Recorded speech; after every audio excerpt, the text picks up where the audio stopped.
You're live. Okay, you're not heavily there. Now this is your mic, right? Okay. Okay. So start talking. I'm going to wind up there to check the sound. Tell me when to start. You can start now. Okay. Bismillahir Rahmanir Rahim. Assalamu alaikum wa rahmatullahi wa barakatuh. I greet you on this, the fourth day of the blessed month of Ramadan, with the greeting of Ramadan Kareem. Ramadan Kareem. On this day, of course, you may be in another part of the world, and it's not the fourth day for you; it's the fifth day for you, because we do not have all this ummah on the same day, beginning the fast of Ramadan. That has never happened in history.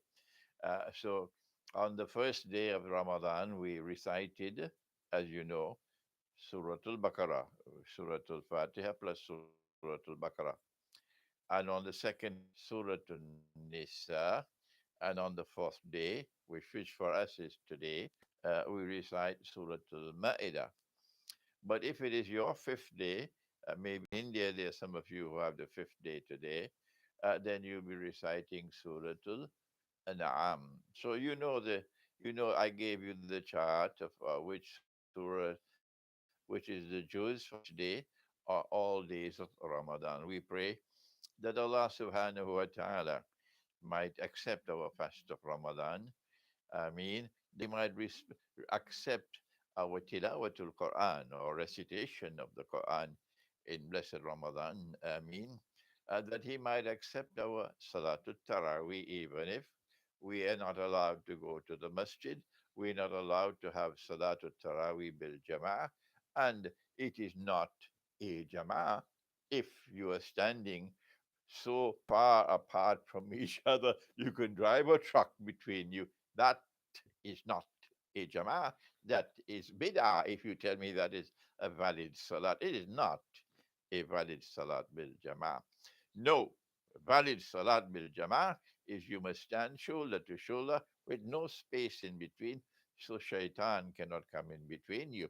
But when you stand so far from each other, shaitan and probably 1,000 shayateen can come and stand between you. It is so funny. So that may Allah accept your Salatul Taraweeh. Yes, I am performing my Salatul Taraweeh at home, and you can do the same. Uh, if you have not been able to memorize passages of the Quran, they use short passages of the Quran for Salatul Taraweeh. Whether or not you can look at the Quran while reciting Salatul Taraweeh, you can look at the Quran, have a big Quran by your side. Uh, some of the muftis, I believe, accept it.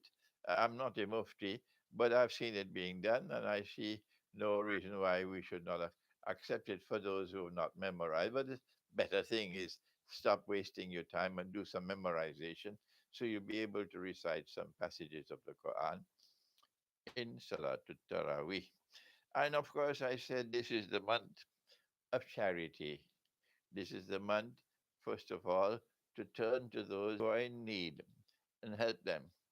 And because of the lockdown, there are so many who are the poor and most vulnerable who can earn nothing during this month.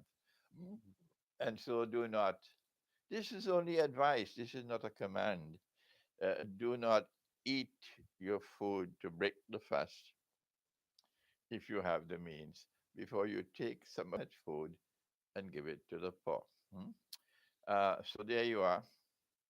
This is the month to pay your zakat, and we don't have the state anymore. So your zakat is like sadaqah, and you give your zakat, and those who are most vulnerable are not only children but mothers who do not have a husband to maintain them, children who do not have a father to maintain them, and single women who do not have a husband or father to maintain them.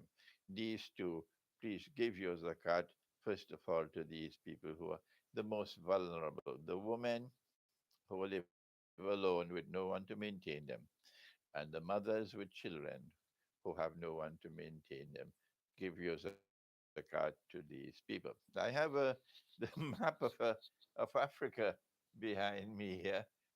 One of the favorite parts of the world for me. This is Cape Town over here. I This is the most beautiful city in the world for me, Cape Town. And if you are in Cape Town and you're viewing this, you must be very happy. I have visited Cape Town so many times. Uh, and this is Port Elizabeth, and this is East London, and this is Durban over here. I have been to Gaborone in Botswana several times. Uh, I even went to Harare in Zimbabwe once. I've never been to Mozambique. I've never been to Namibia. So we have something behind me tonight to be of some interest to you. The first question, which has been sent, is Sheikh, if we started Ramadan on the wrong day, what do we do? That's the question which has been posed to me. And I want to return, and those who are fed up of me can find someone else to go and entertain them or to teach them. I want to return to the Quran and to the particular ayah in which Allah subhanahu wa ta'ala has made the fast of Ramadan obligatory. Now listen carefully. بعد أعوذ بالله من الشيطان الرجيم. شهر رمضان الذي أنزل فيه القرآن. The month of Ramadan is the month in which the Quran was sent down. هدى للناس, it was sent down as guidance for mankind. وبينات من الهدى, with the evidence, clear evidence that it is indeed guidance. والفرقان, and it distinguishes between truth and falsehood. It distinguishes between error and guidance and so on.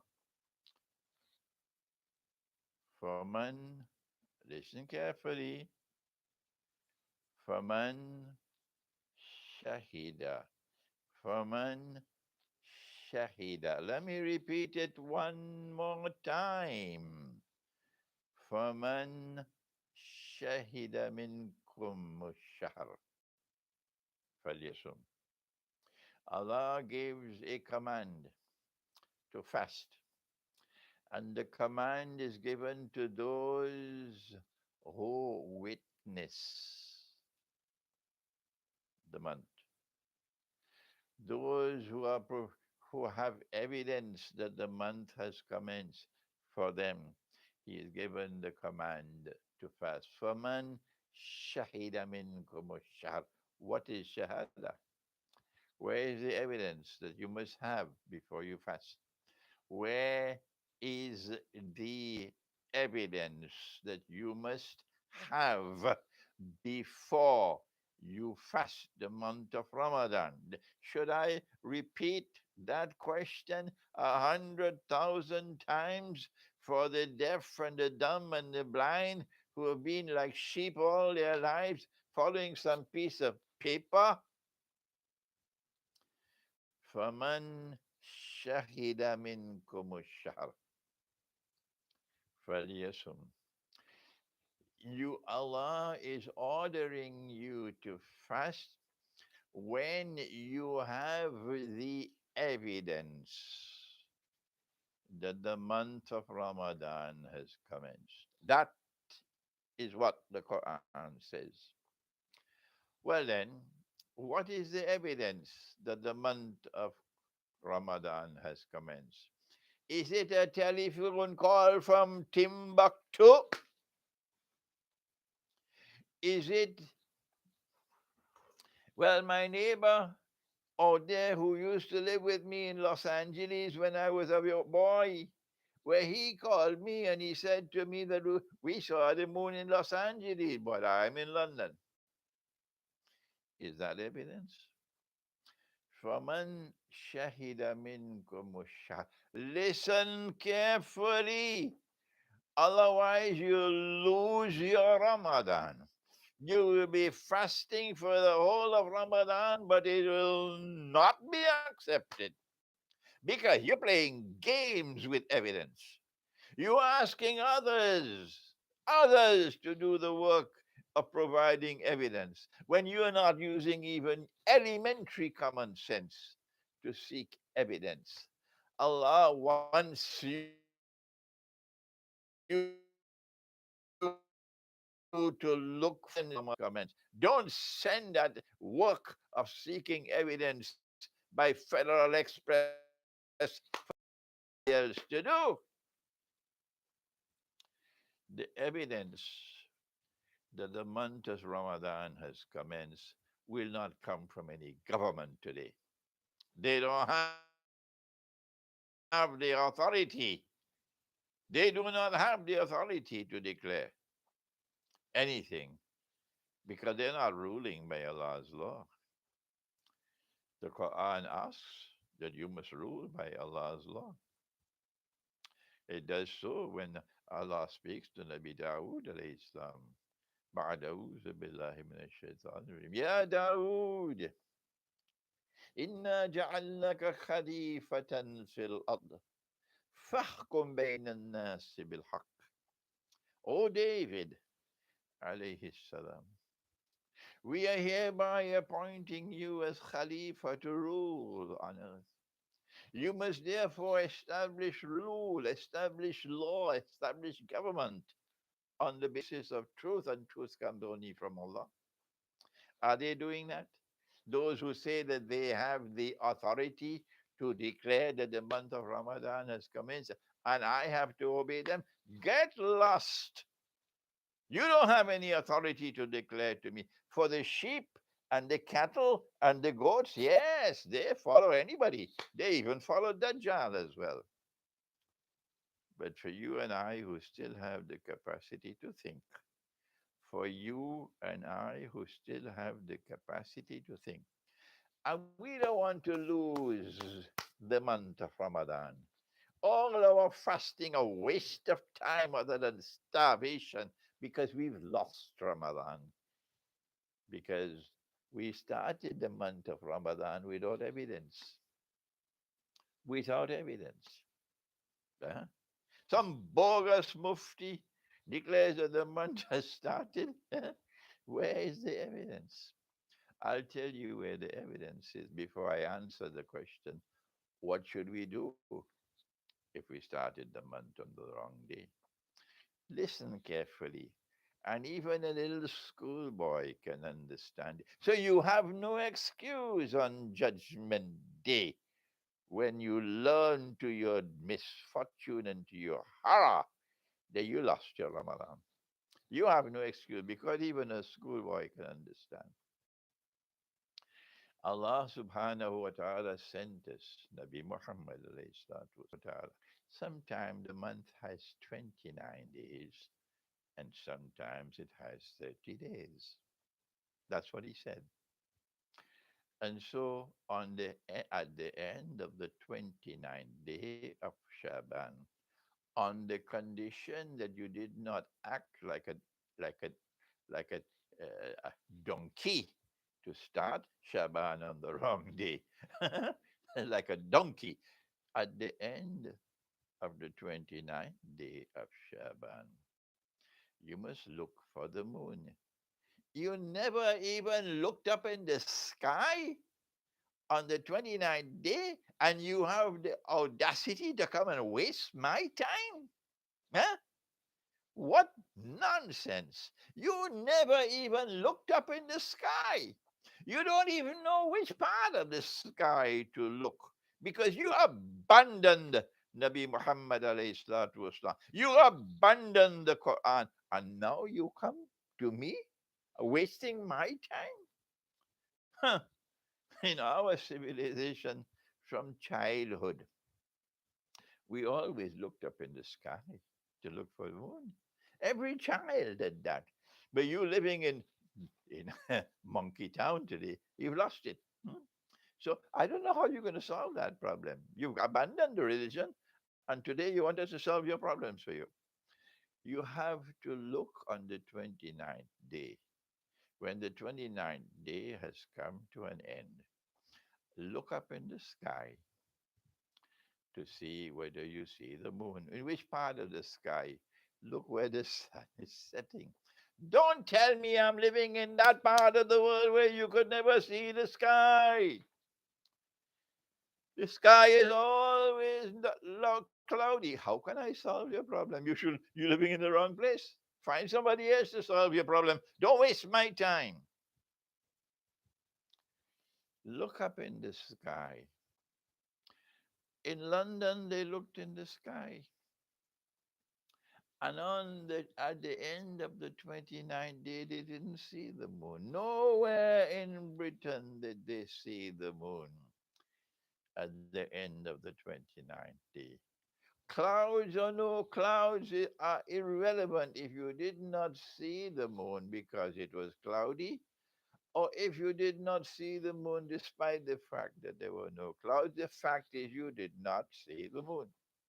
Did you look for the moon before you come to waste my time? Did you look for the moon? Or did you depend on Tom, Dick, and Harry to do it for you? Hmm? Don't waste my time. I am here to teach those who want to be sincere with the deen, not those who play games with the deen. My time is important to me. Don't waste my time if you're playing games with religion. But if you have sincerity in your heart, I have to give time to you. So nobody in Britain saw the moon. Nobody. At the end of the 29th day. And if you do not see the moon at the end of the 29th day, then Allah's messenger said that the month will continue for one more day. When you see the moon at the end of the 30th day, and now the new month has started, please don't waste my time with this load of total and absolute rubbish. Oh, Sheikh, look, that is a big moon. That moon is about 2 days old. Leave that rubbish out from me. Go take it into some garbage bin. It is irrelevant. Indeed, our prophet prophesied that you will do that. Yes, he prophesied that you will do that. Yes, it's there. We are not concerned with the size of the moon when we see it at the end of the 30th day or at the end of the first day of the next month. That is irrelevant. Don't waste my time. Take that rubbish somewhere else. I hope I've spoken harshly enough. Okay. I'm sorry I have to do this, but we have so many foolish people around us today that the rest of us have to be, our patience is being tested with these fools. Okay? So at the end of the 29th day, if you do not see the moon, you you have to accept that the month will continue for one more day because you do not have the evidence, the shahada, the evidence. Allah has commanded you. He said, "Faman shahida, faman shahida, faman shahida minkum shahr falyasum." The evidence is not in some stupid chart drawn up by some Tom, Dick, and Harry. The evidence is in the sky. Look up in the sky. I know I'm taking a long time with this subject, but we have so many foolish people who don't think. So now you started on the wrong day because you followed Dajjal's kingdom of Saudi Arabia. What do you do now? You started on the wrong day because you followed some foolish, misguided mufti. What do you do now? Particularly you who are in Britain. Hmm? What you do is you make tawbah. You recognize that you did wrong. You don't want to lose your fast of Ramadan. No.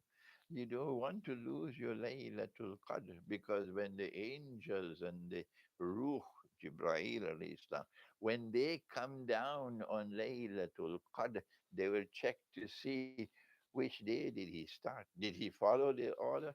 فَمَنْ شَهِدَ مِنْكُمُ الشَّهْرَ فَلْيَصُمْ, or did he start on the wrong day? When the angels and the ruh, when they learn that you started Ramadan on the wrong day, nothing for you. Nothing for you. You lost your Laylatul Qadr. And this is the most important night of the whole year.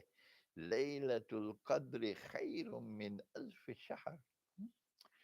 And so you make tawbah. You seek forgiveness from Allah. You commit yourself to be more careful the next time and not be so careless, and pray that Allah might accept your tawbah and forgive you, and that this may never happen again. And now you count the days of Ramadan the correct way, because we did not start fasting on Yawmul Jum'ah because we did not see the moon. But those who did see the moon, yes, their first day of Ramadan was Yawmul Jum'ah. We pray that we will not have this confusion for Yawmul Eid. Next question, please. We have, IG and yes, Magog. this is a very big problem, a very big subject. And from Sri Lanka, yes, I got the question. From India, I got the question. I'm getting a lot of questions from India. Yes, more questions from India than I'm getting from Algeria, one of my favorite countries, although I have not visited it yet, is Algeria. The question is, Sheikh, is there any connection between 5G, the internet connection, the electromagnetic waves, uh, through which you have the internet connection and telecommunications and so on? Is there a connection between 5G and the coronavirus? And is this connected with the Batul Ard? Hmm? I will have to take half an hour to answer this question, because the Batul Ard is in the Quran. Gog and Magog are in the Quran. Tell me, if you are listening, tell me. And others who are not listening, reach out to them and ask them. If Allah speaks on a subject in the Quran, it is there in the Quran. And Nabi Muhammad alayhi salatu wasalam also speaks on the subject in the Hadith. But the Quran is absolutely authentic, protected by Allah. And even the best Hadith does not share that same status. My answer, and I hope your answer as well, is that we will study the subject first in the Quran. And having studied the subject in the Quran, we will then use the hadiths which are in harmony with the Quran to enhance or to augment our study of the subject. Repeat that. This is usul al-tafsir. Usul al-tafsir means methodology for the study of the Quran. We would begin our study of the subject with the Quran. What does Allah say on the subject? Subhanahu wa ta'ala. And there is a way to study the Quran that my teacher of blessed memory, Maulana Dr. Muhammad Fadlur Rahman Ansari, taught me. And then later on in life, I found it in the Quran where Allah speaks about the stars, yes, in Surah Al-Waqi'ah. But I have a book on the subject methodology for the study of the Quran and several lectures on the subject of methodology for the study of the Quran. So there is a way to study the Quran.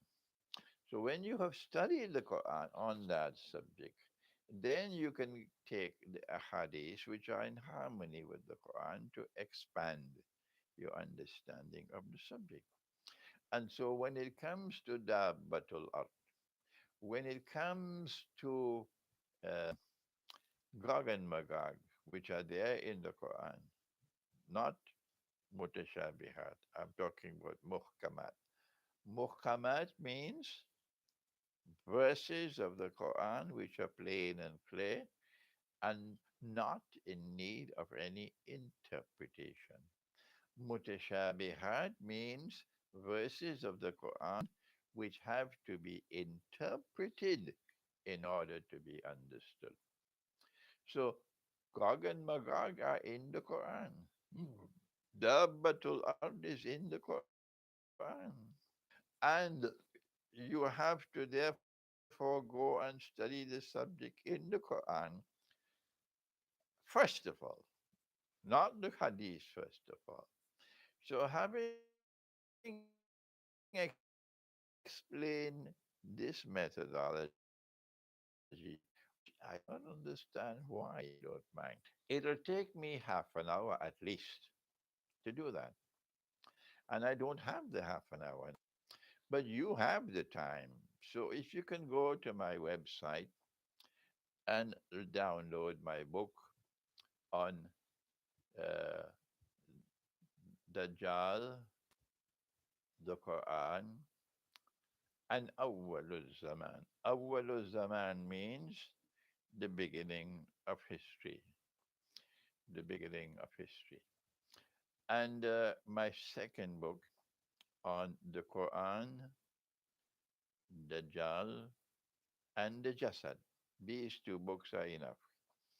And in these two books, I have dealt with the subject of Dabbatul Ard in the Quran. Dabbatul Ard is a creation of Allah, something that Allah created, but it is something which the Quran says will harm or will wound people. When the Quran was revealed, it was revealed not as a written document, it was revealed as a recitation. But you know that. You know that already. Everybody knows that. And it was subsequently reduced to writing.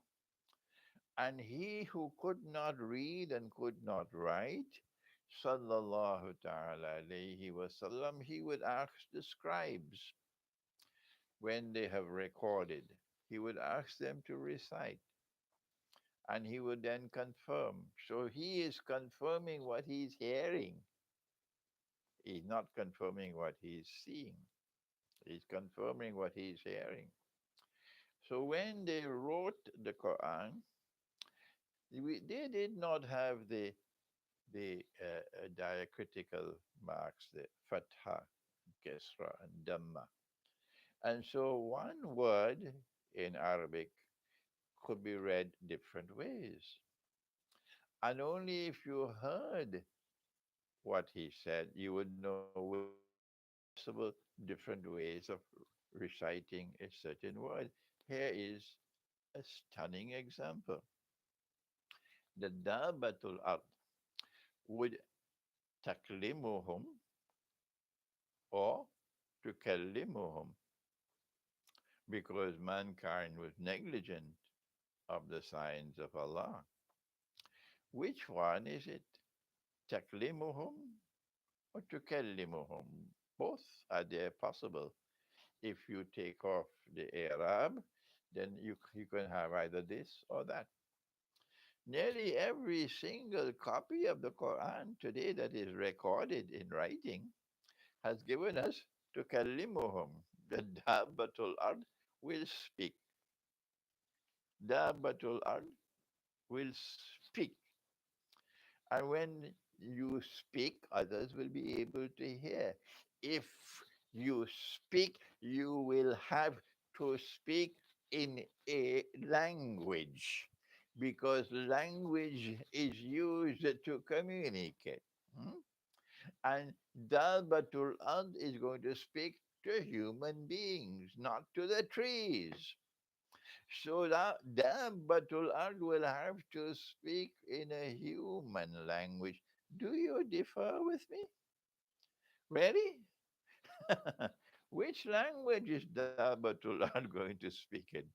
And unless and until you are confronted with a Dabbatul Ard who is speaking in a human language, how can you recognize him to be Dabbatul Ard? So those of you who are convinced that this is the correct rendition of the verse, that Dabbatul Ard is going to speak, you will have to locate which language, and you're going to have to wait for that day. You better find a comfortable sofa on which to sit down because you got a long, long, long, long wait ahead of you. It's like those who are waiting. Excuse me for laughing. It's so funny. Those who are waiting for the mountain of gold to come out from underneath the river Euphrates. But there are others of us who say, no, that is the wrong rendition of the word. The word, when it was spoken, was taklimuhum. But because there was no Arab, looking for dabbatul ad, look for something which will be damaging to human health, which would wound people. Okay? Secondly, the crucially important verse of the Quran for identifying the Batul Ad is the verse pertaining to Sulaiman alayhi salam, to the death of Sulaiman alayhi salam. And when he died, remember that the shayateen were ordered. The shayateen, what is shayateen? Shayateen are the jinn who are disbelievers. There are jinn who are believers and there are jinn who are disbelievers. Someone wrote to me and said, Sheikh, whenever you use an Arabic word, could you kindly? We are not Muslims. We want to know what you're talking about. We're listening to you. So whenever you use an Arabic word, could you kindly translate it for us? Okay. So the shayateen are jinn who are disbelievers. And in the Quran, we are told that Allah commanded that they must work. They are subjected to the authority of Sulaiman alayhi salam. And so they have to obey every order that comes from him, Sulaiman alayhi salam. But if someone takes them for a ride, deceives them, and gets them to believe that he is Sulaiman alayhi salam, and they are deceived and they accept him. And suppose that fellow is Dajjal, mhm, and Sulaiman alayhi salam is dead. Yes, but they don't know he is dead because they're in another world of time and they're in chains. They don't know he died.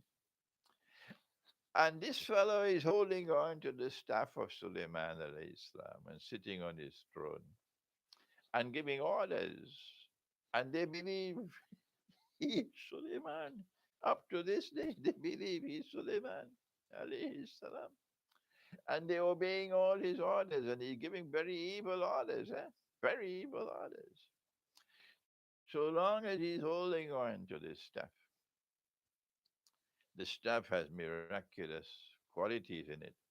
And because of this stuff, they can see images of Sulaiman alayhi salam walking and talking, even though he's dead.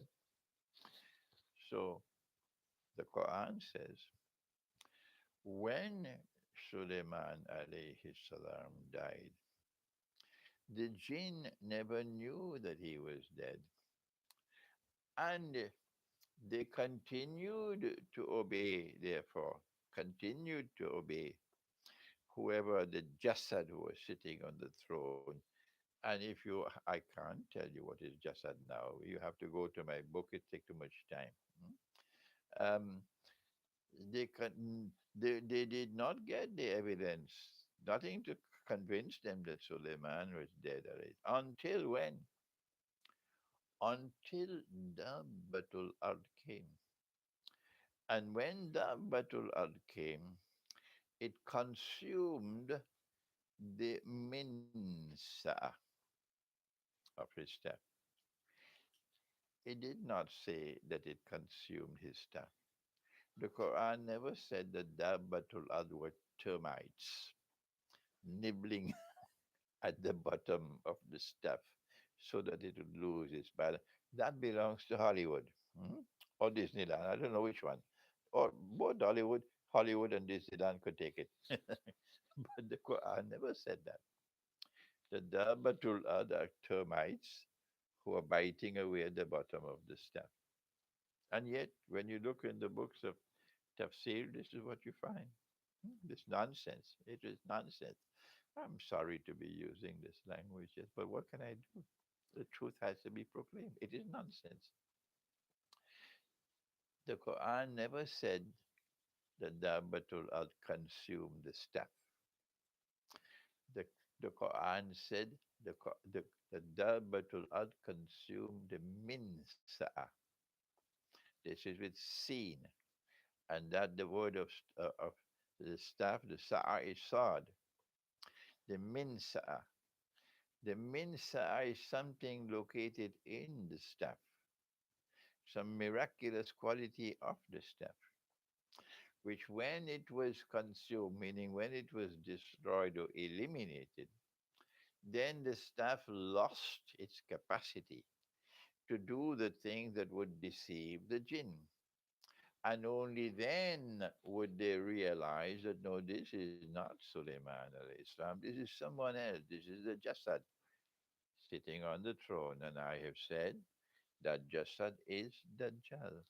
That Dajjal is Dajjal.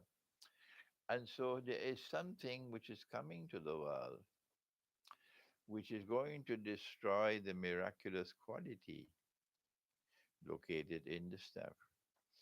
And in my book, which was written before 5G came into the world, I came to the conclusion, and Allah knows best, I can be mistaken.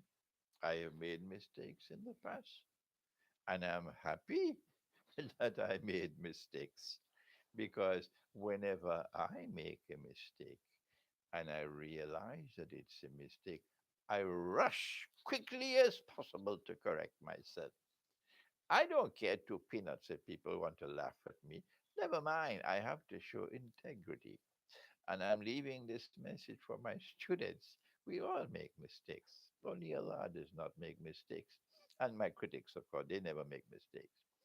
So when you make a mistake and you realize you made a mistake, you must be very quick to correct yourself. Yes. So I made mistakes in the past and I can be mistaken again. But I will not teach you something unless I'm convinced that I'm correct. And I came to the conclusion, this is my wheel, that Dabbatul Ard is precisely the electromagnetic waves or radiation coming from from the internet and what is called the um, making the internet possible. And it is increasing from 3G to 4G to 5G. This, in my opinion, is going to cause the staff to lose its minsa.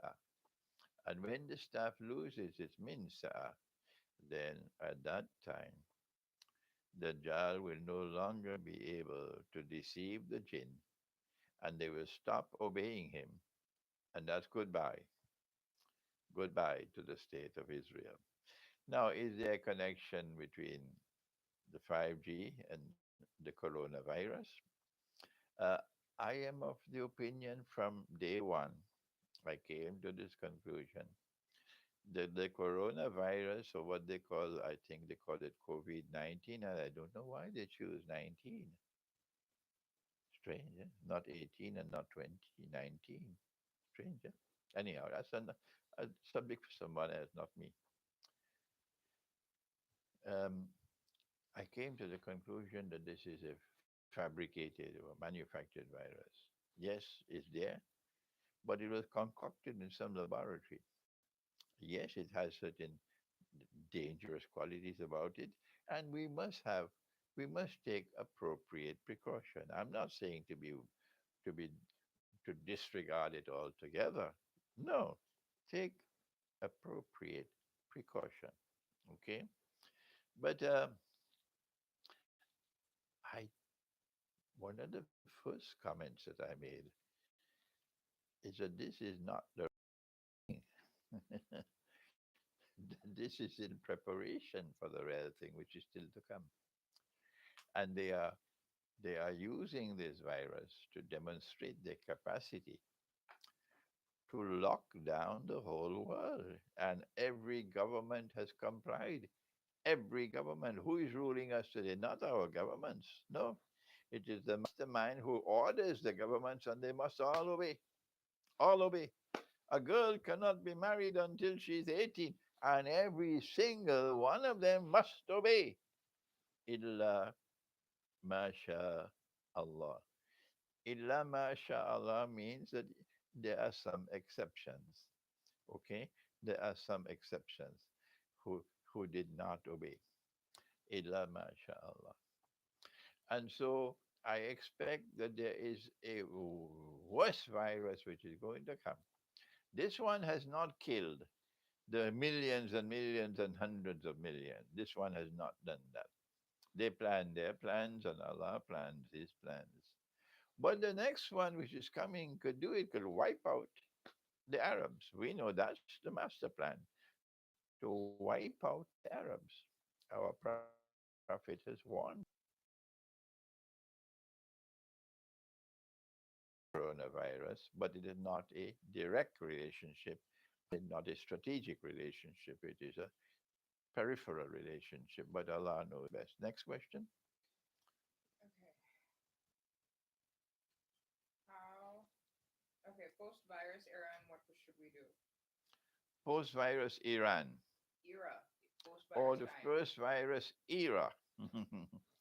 The post virus era is one in which you should now be thinking,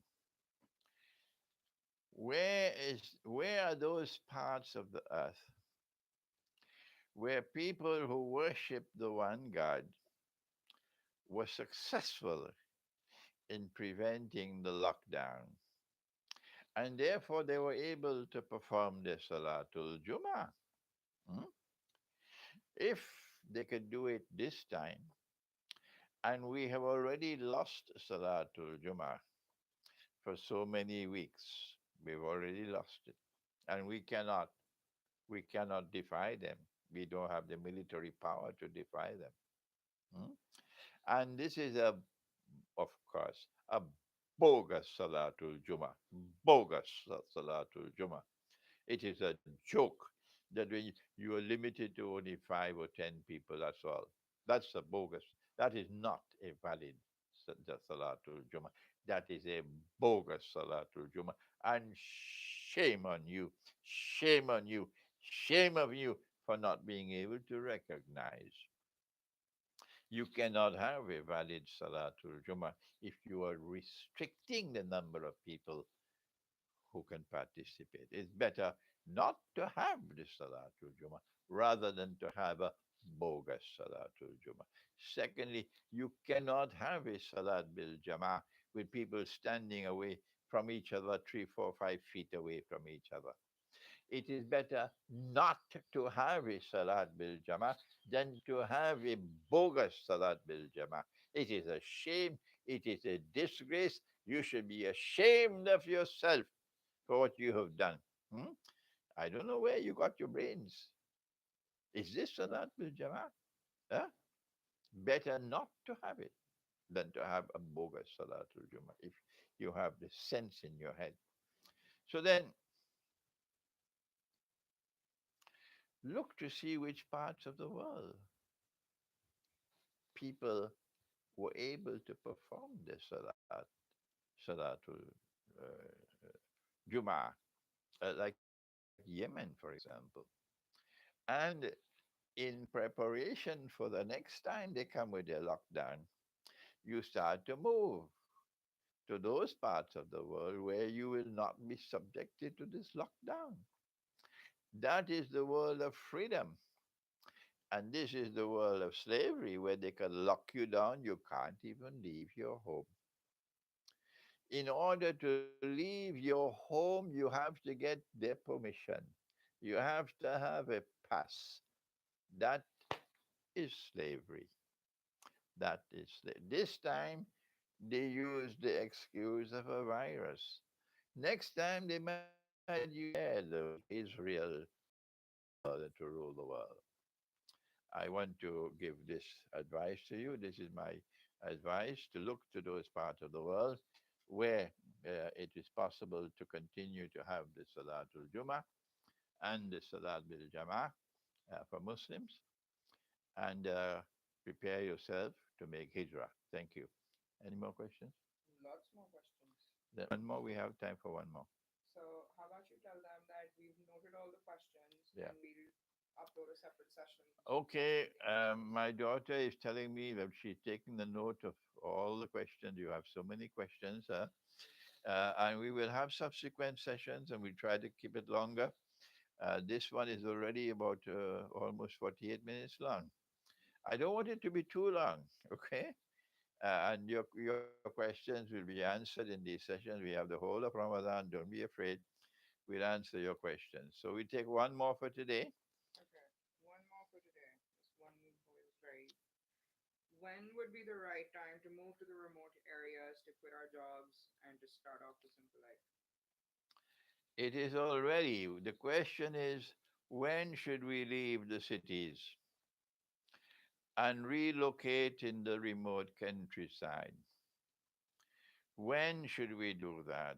My answer is you should have already done that. You should have already made some preparations at least. Build a hut, build a hut somewhere in the remote countryside. Have some land where you can keep some animals. If you have not as yet bought any animals, go ahead and do it now. It's already late. Don't ask me about the future because I'm saying it's already late now. Okay? Take your paper money, take your electronic money out of the bank. Don't keep it in paper and electronic money. Transfer it from paper and electronic, transfer it to land, transfer it to animals, mm, to gold and to silver. And if you have no money, then you have to form a team and go to seek help from those who have some money. Okay? And if you do not know how to take care of animals, then you will have to go and look for someone who has that knowledge. And you buy your animals and let him take care of the animals. And when he takes care of the animals, then you pay him a small amount to cover his work. Uh, I'm going to make an announcement, inshallah, that I would like to establish. There's an important matter. I want to establish an institute of Islamic eschatology in Pakistan. This is where I got my knowledge of Islam in Pakistan. So I have to return something to Pakistan. I've tried to make the effort in Malaysia, but it has not succeeded. Okay, so the project on Malaysia is going to be now transformed into a resort, and we'll seek to establish the Institute of Islamic Eschatology in Pakistan, maybe in the north of Pakistan, beautiful part of Pakistan.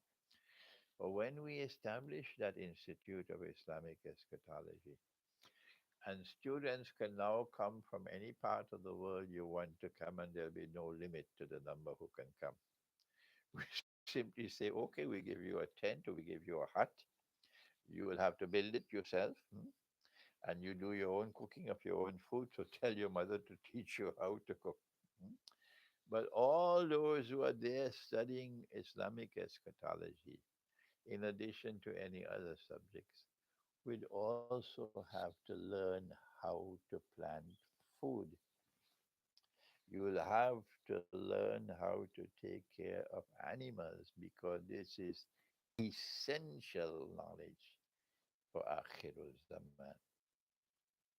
So prepare yourself if you want to come to study with me. You're going to have to spend some time every morning out there in the fields to learn agriculture and learn dairy farming. So, yes, I already said to you, it's already time, it's already late.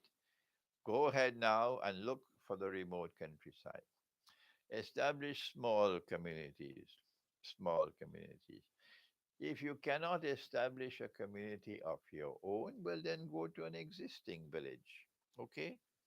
There are millions of existing villages. There must be beautiful villages in Morocco, beautiful villages in Algeria, in the remote countryside, beautiful villages in Tunisia and Libya and Egypt in the remote countryside. Huh? Beautiful, small communities. But when you go to a village to seek to live in the village with them, learn to live the way the villagers live, eat the food that they eat, live in houses like their houses, and don't go with an extravagant lifestyle in the village. They won't accept you. Okay? And if you're not in the Arab world or in the Muslim world, like in the Balkans, a village which has Muslims and Christians living together as a family. In India, a village which has Muslims and Hindus living together as a family. If Hindus and Muslims can live together as a family, then it will demonstrate that it was not true that Muslims and Hindus are two separate nations and they cannot live together. So they must part. If you are able to do it, you'll disprove that thesis, okay? So all over India, you can defy Modi and his gang of thugs. That is the government of India today. Defy them because there are Hindus who are good people. There are Hindus who are intelligent people who are not going to be taken for a ride by this bloodthirsty government. And so Hindus and Muslims can live together in small communities in India, in the remote countryside, and live together as a family. The small communities are strategically better than the big ones. The small ones are more difficult for them, for the enemy. They prefer to have everybody in one big conglomeration because that's easier for them to control. This is enough for today. And inshallah, may Allah bless you in this Ramadan and accept your fasting and accept your Salatul Taraweeh and accept your sadaqat. Give some food every day. Give some food from the food that you're eating. Give it to the poor and accept your tilawatul Quran. Thank you. Wassalamu alaikum wa rahmatullahi wa barakatuh.